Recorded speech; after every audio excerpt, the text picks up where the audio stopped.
Tokkong Home Service, service anytime, anywhere. How to use our app as a customer. Step 1.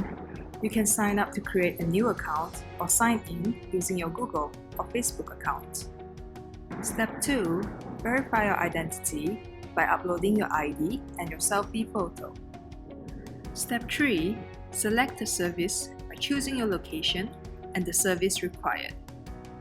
Step 4. Select a vendor. You can choose to let us assign you a vendor, or choose a vendor based on their ratings and their location. Step 5. Book the service.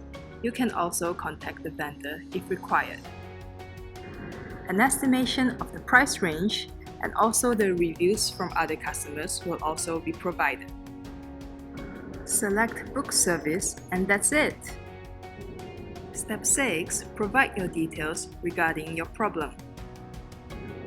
You can even upload an image or video for more details. Send the request and wait for a quotation. Step 7. Review the quotation and choose whether to accept or decline the offer.